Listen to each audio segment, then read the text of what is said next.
Hey there, this is the Accidental Monster, And I'm eternally mortal. and you are listening to the Hidden Egg Podcast. I almost forgot the name of it.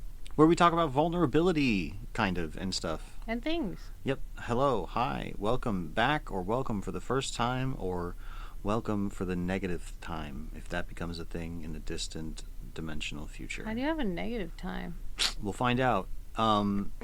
Anyway, so what we do here is we watch shows and kind of talk about our reactions to them, and with a bit of a focus on vulnerability when we can. Us being vulnerable about how we feel about the show and the moments where the characters in the show are particularly vulnerable. And for this round, we've sort of focused on the anime called Erased. We were watching it on Netflix, and now we have to watch it on Crunchyroll because Netflix took it off there. Right. It's not there no more. Exactly. So we are now watching. Sorry, I got distracted because it appears that there's a 6.5 after this episode that we'll have to consider what we do next time. What do you mean a 6.0? Oh, because the episode is called 6.5. Oh, And it's 17 minutes, which means it's not a full episode, which means maybe Yeah. it came out after this show, which means maybe you haven't seen it. I might not have seen it. Yep. Welcome to Crunchyroll, where the Yeah. anime really lives. Yeah, well, really lives. Yeah. Fuck yeah. Or I maybe mean- people hate Crunchyroll. I mean, maybe- it's where that time I got reincarnated as a slime lives, and that makes it my favorite place. It also is the place where I watched.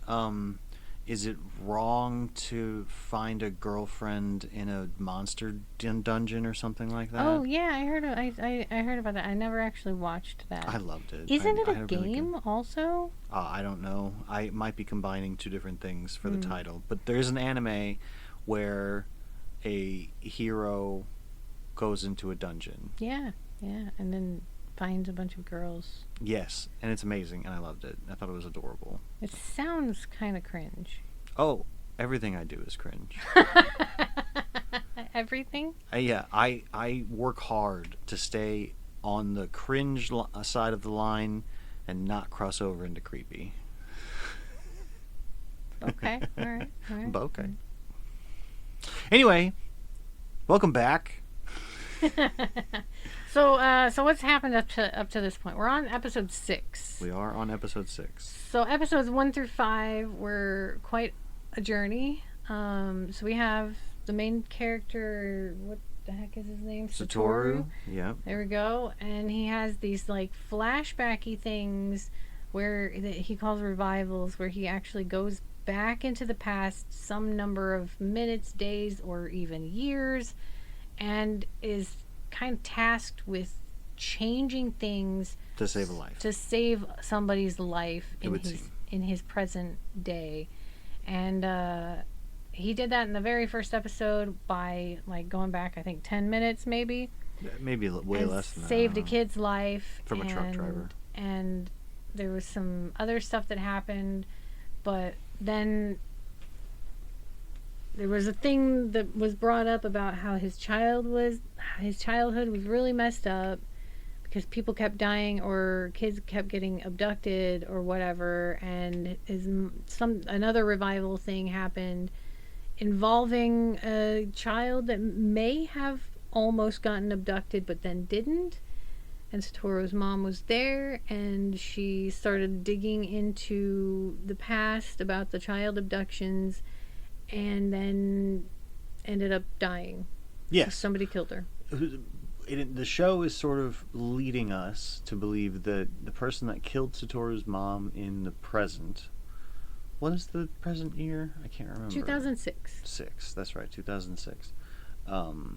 Is also the same person potentially that did the kidnappings from when Satoru was 10. Now let's be clear, the present year from when we're recording this is actually 2023. I just want to put that out there for anybody who's like, wait, this doesn't say 2006 anywhere. Podcasts didn't exist in 2006. I think they did. Didn't they? I'm sure they did. I'm just I being don't an know. Maybe asshole. they didn't. Radio listening. shows did. Oh yeah, absolutely. Anyway, so yeah. So he went back to his childhood years. He did a bunch of stuff. We try and talked save to try and save this one girl that like started it all. Hinazuki. Hinazuki, right? And ended up not being able to save her, and then was pushed back to his present day in 2006, where the cops are after him because they think that he killed his mom. Because his neighbor happened to discover that his mom was dead while he himself was like 3 minutes after finding out his mom was dead, with his mom's blood on his hands and his mom kind of in his arms and shit. So, like, you know, stick around and stay stuff, and he did not, and so now everyone suspects him for murdering his mom. He could probably still go to the cops right now and say, "Hi, sorry, I fucking panicked. You can put me in a cell for a day or two, but like, I didn't kill my mom." Well, his revival suggests that whoever's behind all of this stuff is also like the children kidnappings is probably also behind his mother's death, and maybe intelligent enough to make it to where it ends up getting pinned on him because Maybe. there was a childhood friend that he had that was older named Yuki, I think, who was put in jail for these kidnappings, even though they continue. Yeah, well, I think this, it seems like they stopped for a long time, For a while. and because there was an 18-year gap there, um, and I don't know what was going on while Yuki was in jail, but apparently Yuki's still on death row, but has not actually been killed for it yet, if I remember Something correctly. like that. And um, also they consider Hinazuki's death to be part of the kidnappings. Right, but Satoru's having doubts about that. Obviously, it's been pretty obvious through the first 5 episodes of this show that Hinazuki's mom has been abusing the fuck out of her. Yeah. And it seems very likely that Hinazuki's parents in some way killed Hinazuki, possibly through neglect of some sort. So, trigger warning. Possibly. Yeah. Check your trigger warnings on your content, people. We're watching Erased, the anime. It's pretty deep. It's pretty traumatic. It's not for the faint-hearted. We've had depictions of child abuse already. Yes. It's not great. But the show is great. The show is great, but witnessing child abuse sucks. Yeah. Animated's better than real, I guess. It's telling a story, and the story needs to be told. It doesn't necessarily need to make us comfortable, but there are certain people that prefer to avoid it, and so check your content warnings before diving in. Yeah. So I don't even remember exactly where we were when we left off. Oh, I will mention that it was Hope. Satoru, we're gonna get there. Satoru is continuing his friendship with the underage chick that works at the pizza place with him, that is apparently helping him survive this whole cop hunt. Right. Okay, so what about Hope now? Because he realized from when he was in her house, Irie, I think you're right. That the history was changed. Oh, yeah. By a day. She was no longer March 10. 2nd. It was March. Yeah. She was 11 because she had that birthday. Mm-hmm. And so we left on a note of, I did change the past. The past can be changed. I just didn't do it right. Right. And so now he's like, if I could just go back and try again. Which, I've been talking about him potentially controlling this power. So, kind of implies that he's at least going to attempt something to make that happen. However, episode 6 is titled Grim Reaper. Yeah, it's not looking good. This isn't exactly the most hopeful I've ever been at the beginning of an episode of anime. Yeah. Okay, I think that's probably a good enough All opening right. and recap. Anything else you want to say? Nope, I'm good. All right. Boop! Boop! Okay, so we just kind of saw the pre-credits teaser opener thing. Right, we haven't even finished watching the intro. Right, and I watch the intro songs at least for specific things like this. Like I'm watching One Piece on my own, and I'm not really this watching. Helps us remember since we're doing the whole week. And that's in why. between. So we're kind of like 10, 15 seconds into the intro song, and I'm like, okay, let's go ahead and record this because we forgot that Irie's house or apartment or whatever the fuck exploded, and I wanted to kind of just rehash what that was. Yeah. So from what I vaguely remember, we had some sort of impression that like the shadowy figure that has been kidnapping children and that killed Satoru's mom somehow is aware of Irie now and has exploded her parents' house. Yeah, they texted her from Satoru's mom's phone. Oh, that's right. Saying, "Stay where you are." Right, exactly. And so, yeah, that's so and wild. She picked it up. Put it together, yeah, but she's such a smart kid. It happened so quickly. She didn't have any time to really react. And remember, don't open the door if there's smoke coming out. Yeah. I did actually look that up. That is the advice that they say to children. Do not open the door if there's smoke coming out. Do not open the door. Okay, cool. Get low to the ground. They don't. Excellent. They everything else is pretty much, talk to your local firefighters or your parents about specifics on how to get out of that situation based on your room and everything. But yes, that was absolutely the right thing for us to say. Do not open the door if there's smoke coming out from underneath it. Fuck yeah. Yeah. The hidden egg win right hidden there. Hidden egg win. Okay. But anyway, moving on. Yeah, we didn't give terrible advice. So anyway, I just wanted to make sure that we recapped that. So yeah. Irie has now become a target, and I don't know exactly if she's dead, if her parents are dead, if she's going to get saved. She was lying on the floor with fire and smoke all around her in like the last shot of, in the last shot we saw of her last episode, and in this little like whatever they call the scene that happens before the credits. I don't know. Whatever. Pre-credit scene. Intro. That maybe. Whatever. Fuck it. Anyway, so. Here we are. We're all caught up. Anything else you want to say about that? Nope. This is going to be a real short chapter right there. Yeah, it is. And boop! Boop! I hope that's enough of a wait. Yeah. Okay. It'll be fine. Okay. Now, the anime has changed. I mean, it's still the same anime. It is now an adversary anime. Oh, is it? It always was, though. But not for the viewer until now. And for the viewer, so far... You didn't get that feeling when after the killer that killed his mom came out and the flash of the eyes. You didn't get this feeling back then? I mean, I know I'm rewatching it, so maybe that's why I felt it then, but they took a moment where they kind of had that moment of like, Here's my issue with that. Okay. Because yeah, it was a perfect flash for the beginning of an adversary anime. And by the way, this is my own designation. I'm not pulling out of anything else. I'm not. I just make up my own bullshit.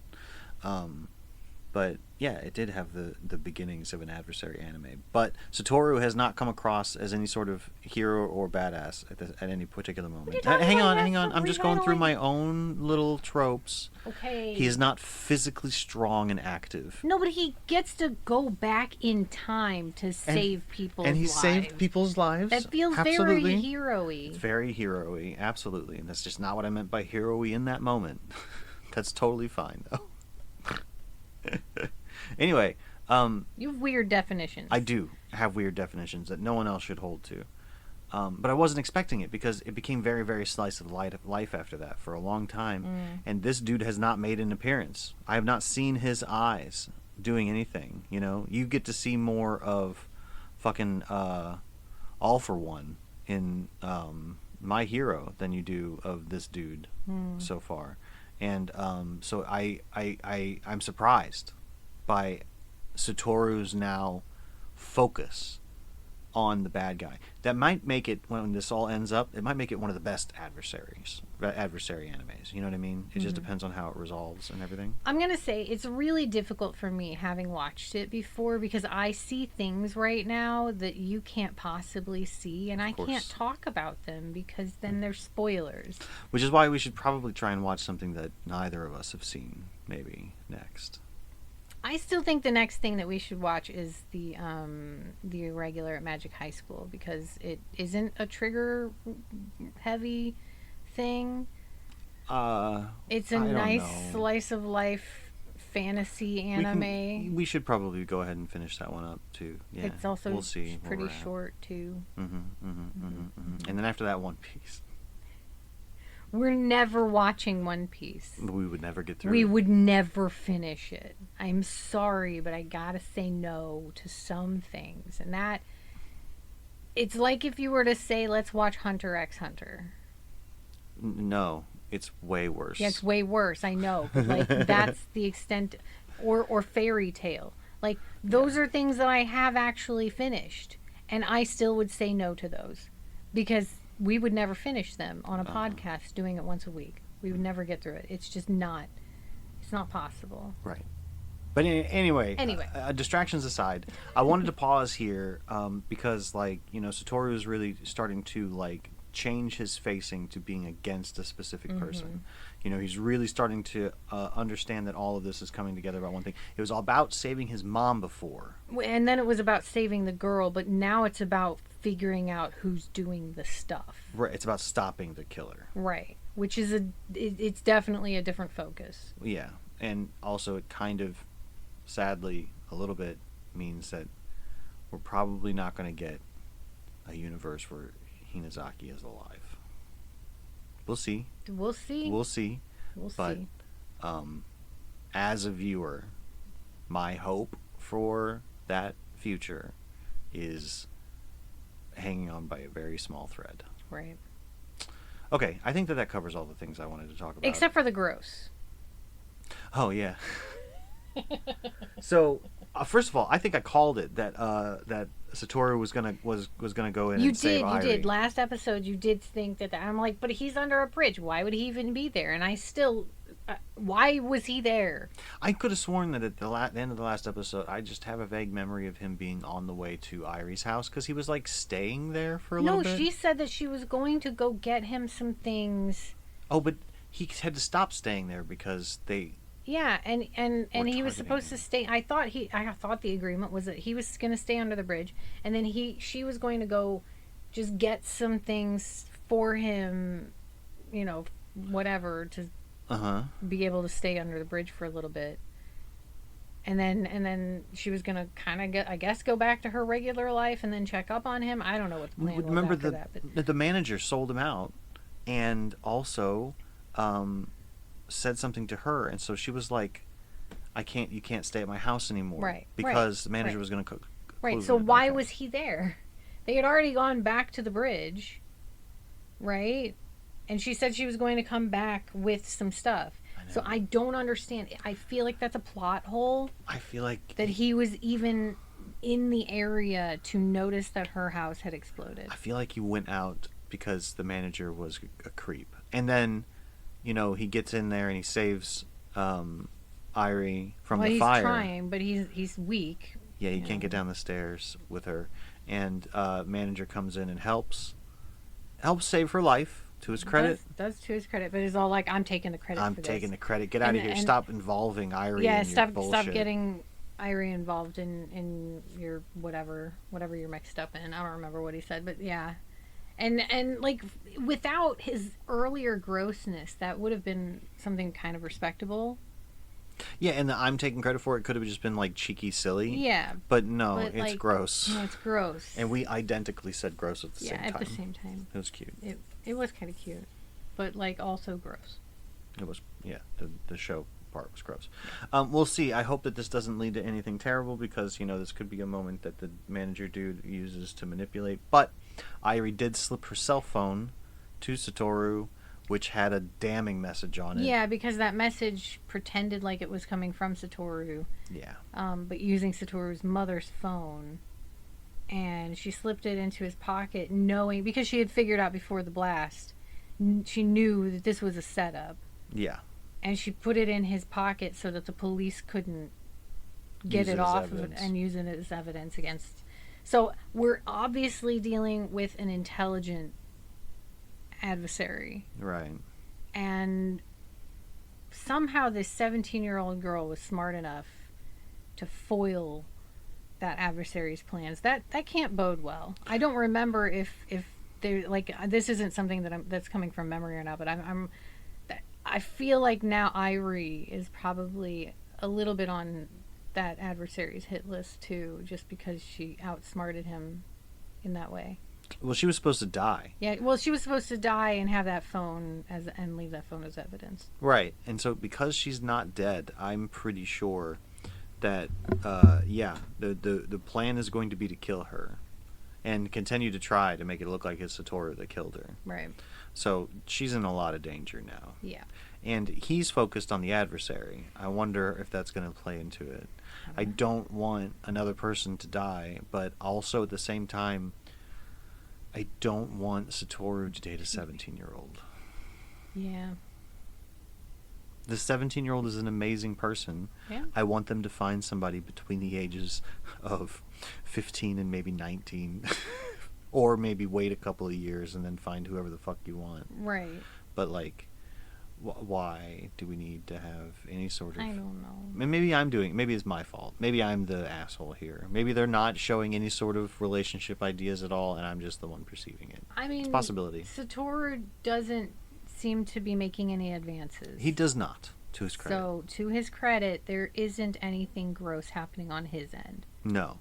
But she's interested in him. He's kind of like, I'm busy. What I'm dancing around is that I don't want it to seem like I'm dissing the writers for trying to make, you know, people be in love with a 17-year-old person. You know what I mean? Right. Like making a very capable and helpful and attractive 17-year-old person be one of the main characters. It feels gross a little bit to me, actually. But I'm judgmental, so don't listen to me. It's fine. Sorry. You're allowed to have your opinions. Yeah. But I do like the anime. Yeah. Okay. Okay. Ready? Yep. Boop! Boop!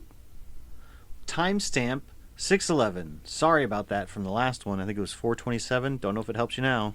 Yeah. We just got passionate. Yeah, absolutely. I wanted to stop because they reused a line, and the line was, blaming yourself after the fact is just pointless. Yeah, and you were like, I've heard that before. And then the character was like, those were, I forgot. Sachiko's or something like that? And then I remembered mom. that was what she said to him when he was a child. Oh, yeah, that's right. Remember when he was blaming himself for not doing enough? Because he knew she was already dead, Hinazuki. Right. Yeah. And his mom was like, blaming yourself after the fact isn't helpful, or whatever the thing was. Pointless. It was pointless, yeah. And it's a great line. It's a great line. But it's also, I think, personally, I think it's a good idea to have some compassion and understanding for the people that do get stuck in blaming themselves for a little bit.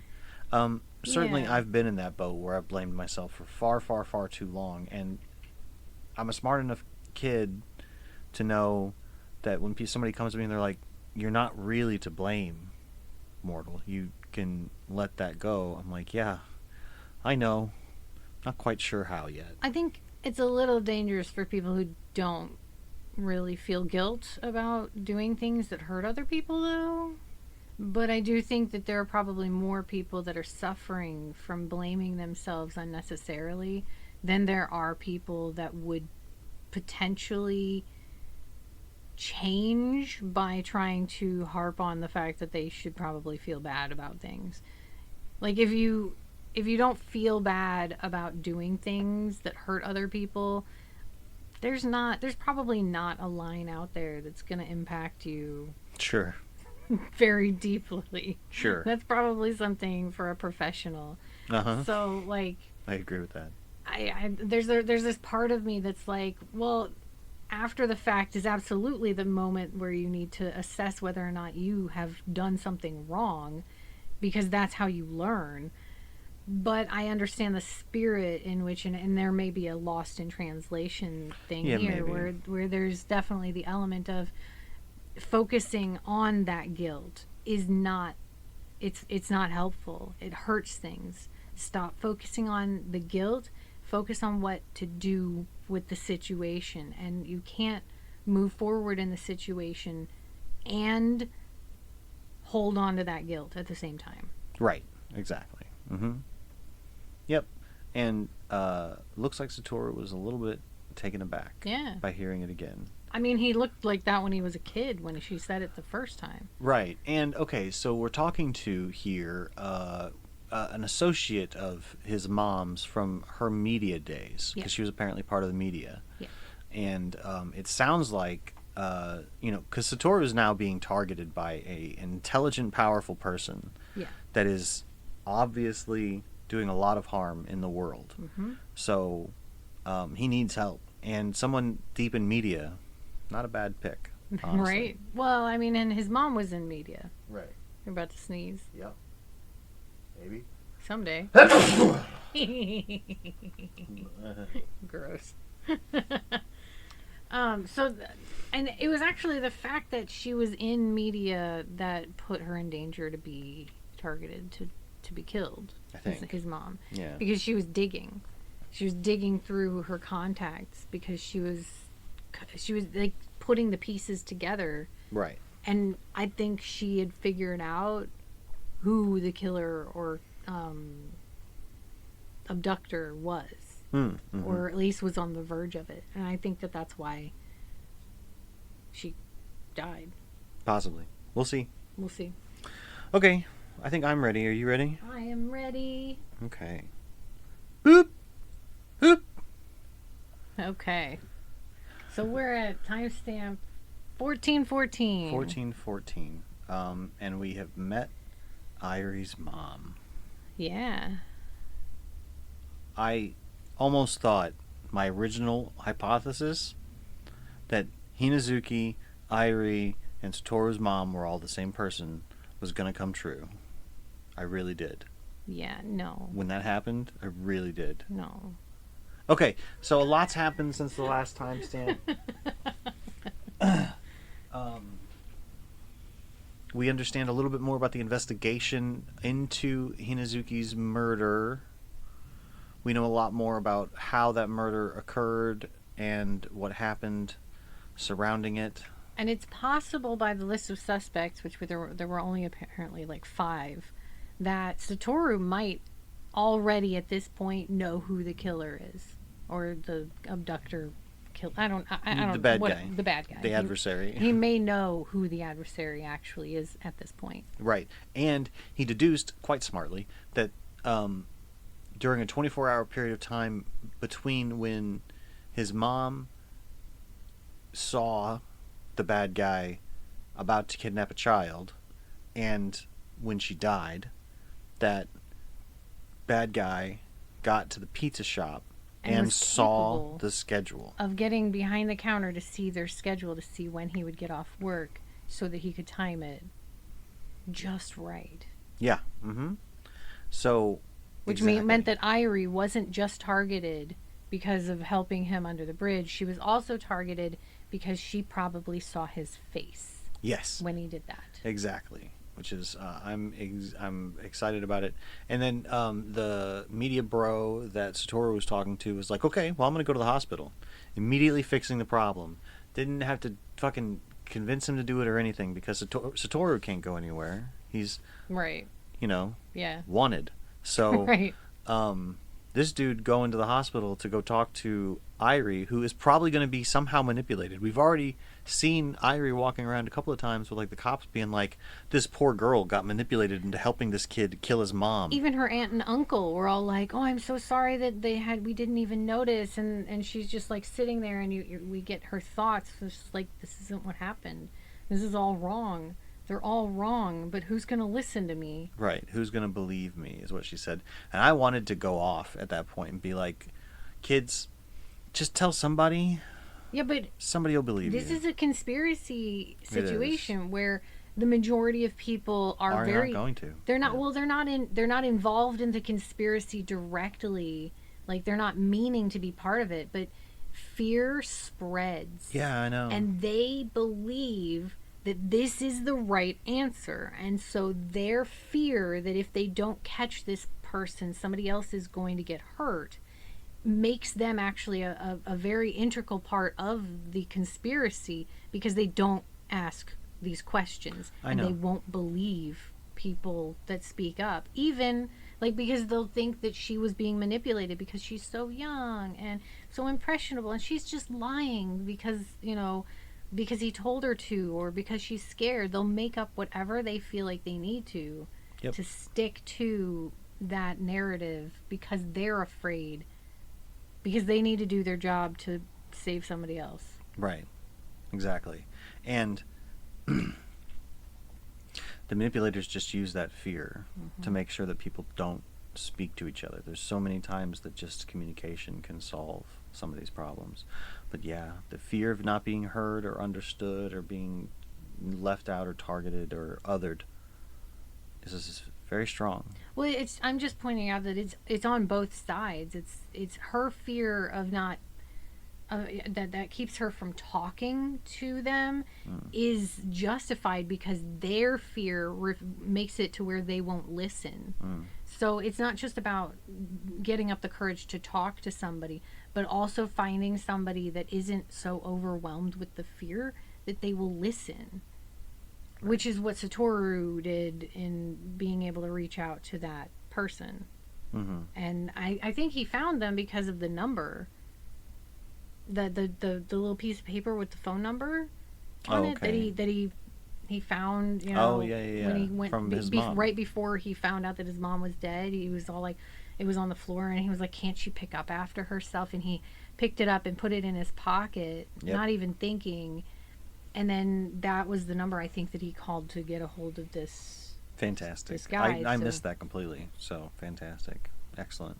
I'm pretty sure that that's how those connected. Seems to be the case. So yeah, he had to do, like, it was a number that his mom wrote down, and he didn't have anybody to trust. Knew, like, he could see the fear part of the conspiracy too, and he's like, who can I trust? My mom wrote this number down. It was a person she could trust. It's all I've got. Right. And he recognized him from when he was a kid too. And so now we have Irie isn't even in the hospital where she's supposed to be, where she is being guarded anymore. Well, she wasn't in the bed. Her mom was in the bed, body doubling. But she might be somewhere in the room. I don't know. Maybe. Yet. I haven't figured it out yet. We haven't gotten to that part yet.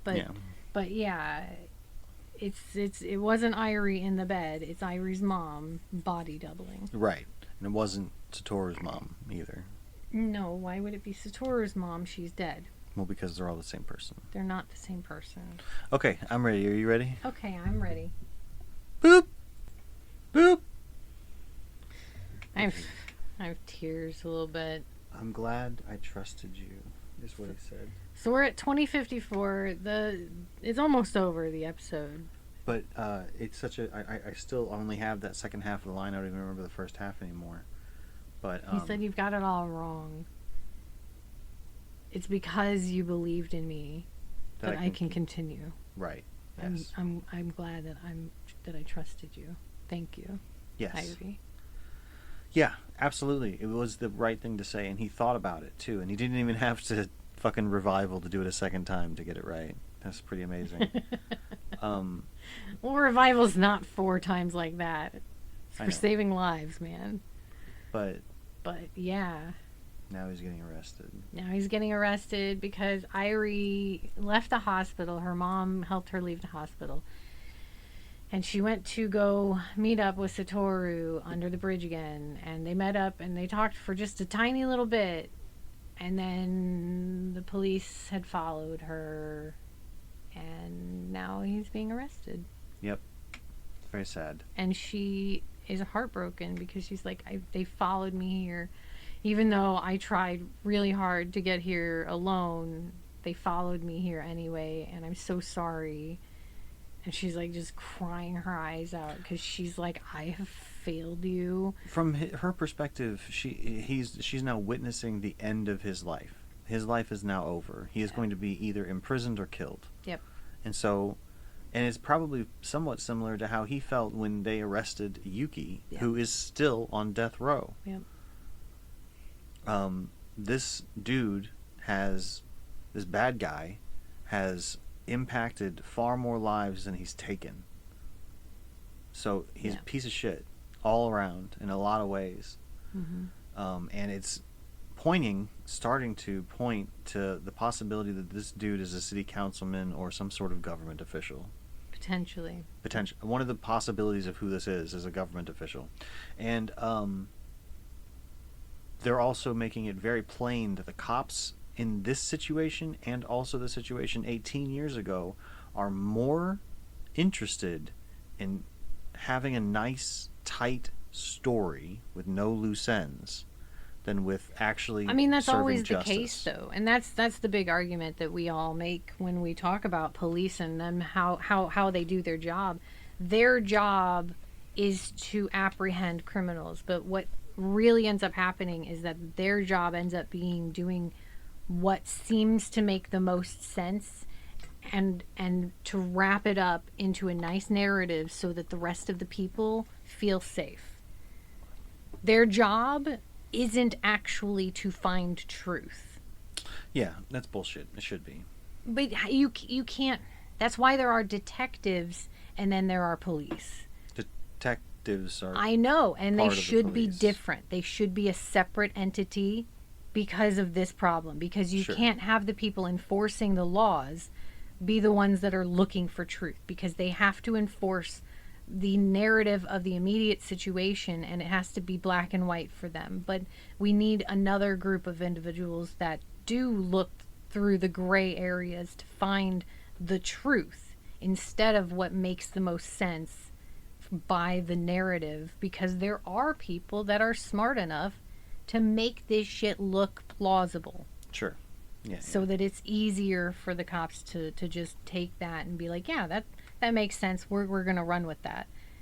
Yep, I know. I just don't like it. I And don't I'm like not- it either. The idea of policing is bad.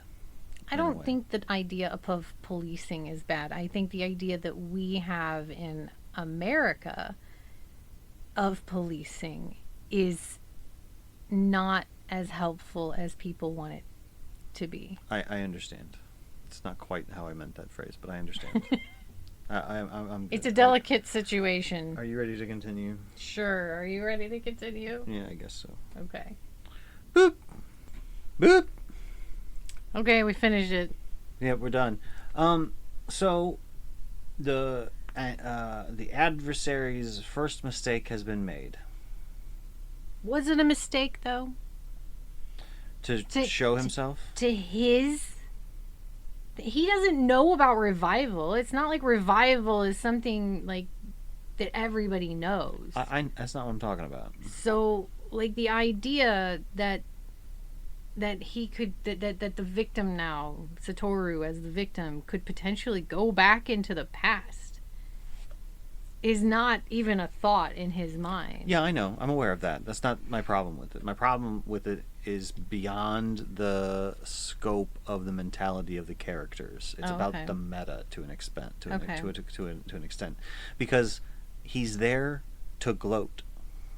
Oh yeah, well not. Or to revel in his success. I don't think it's to gloat, because I don't think that he needs Satoru to know. I don't know that he was smiling. I think that he's happier knowing that Satoru knows. Yes. that he is the one behind it. But I would be willing to bet he was also there when all the other people were arrested that he had framed. It's a possibility. Because I think he wants to see his handiwork, and he gets an amount of satisfaction knowing that the cops are going to just wrap it up in a neat little bow, and he just got away with everything. Right. So, a couple of questions, some of them uncomfortable. Okay. Are we stating everything here, or there's certain things on this podcast that we're just not stating out loud? What do you mean by that? Was it specifically stated in this show that Hinazuki was a victim of SA? It was implied. It has been heavily implied. It was implied. It was not expressly stated. It was implied by the planted evidence. Right. By the way that the cops expressed the sorry, what am I trying to say?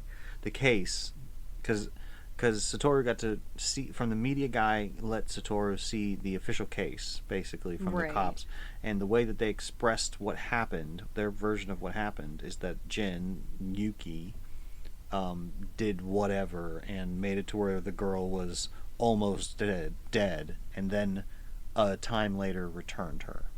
Right. And so, to me, I think that that implies that there was evidence on the body of SA. And that means that the bad guy... Considering her body was bruised and beaten, I don't know that that is true. Okay, it's a possibility. I think it may have been something they assumed to be true because her body was so bruised and broken from being beaten. That's why I'm trying to speak about this very Yeah, specifically, because there's a very specific difficult. thing that I think happened that I don't want to just say out loud, because that seems pretty triggering for anybody that has had that happen to them in the past. So my point is that, like, I don't know if our adversary is that sort of fucker or not. I don't either. Okay. I don't remember that element. So I feel like I'm leaning towards no, but I don't remember. So I don't know. I don't know. I just don't like it. It did seem like the adversary targeted female young girls. And there was actually a part mentioned in there where they a boy was killed. where a boy was killed, and the assumption was that the boy looked too much like a girl, and Satoru was like, no, he knew that this was a boy, and did it. The reason why he was killed was to throw everybody off the track. Yeah. That did happen. They did mention that. Also, the end credits, the first half of the end credits, the visuals on it are very basic and mild. And then, like, as they ramp up, they kind of get more sexualized. Yeah, it seems like the weird. ending's a little fan servicey. A little weird. Yeah. I don't know. It's weird. But anyway. Yeah. Okay. So now, where are we at? Satoru's arrested. And Irie is heartbroken. And the adversary is watching him being taken away in handcuffs, and then there was a butterfly. Right, then time started to slow down, and there was a blue butterfly. So I think a revival is about to happen. That's what it seems like is building up to. It seems like is what's going to happen. But we don't even know if we're going to get to see that next time, because there's this 6.5 thing that's 17 minutes that we're going to check out next, probably. Yeah, that I don't know if I've ever seen. Right, so it'll be interesting. It will be interesting. I almost think maybe you should watch it. Sorry, I didn't mean to get away from the mic there. I almost think that you should. I know, you just started standing up like you were. I had an uncomfortable thing that required me to stand up. Okay, well, that's fair. Anyway, I almost think you should watch it. It just says a recap of episodes 1 to 6. I don't.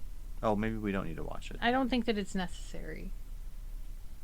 Probably not. Do you want me to watch it to see if it's necessary? Maybe I should watch it. Maybe you should watch it later. Yeah. Okay. Since it says it's just a recap. I'll try to remember to watch it before. So it's next probably Thursday. not something that we need to actually watch for an entire episode. It's nice that they gave us that little. Sometimes recaps phrase things or shape things or share things in a certain way that. That's true. Gives a little bit more context or content. That's true. But you watching it instead of me gives you the upper hand this time. Well, that, and I also get to determine if there's. And you can determine whether it's worth it. And you determine whether it's worth it from a position where you don't know what happens. Yeah. I know some of the major things that happen, and so me watching it would have a different spin on it than you watching it. That's true. That's true. Yeah. Okay. Well, I think that's all I need to say about the episode. Is there anything else you want to say about the episode? Anybody that wants to listen to us and watch with us, go to monsteralley.com and sign up for the Discord. Yep.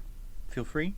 We're on there every time we do this. You can also kind of watch it live with us. We do it most Thursdays. It's not always at the same time, but it's kind of in the evening from an American time zone. evening-ish. Yeah.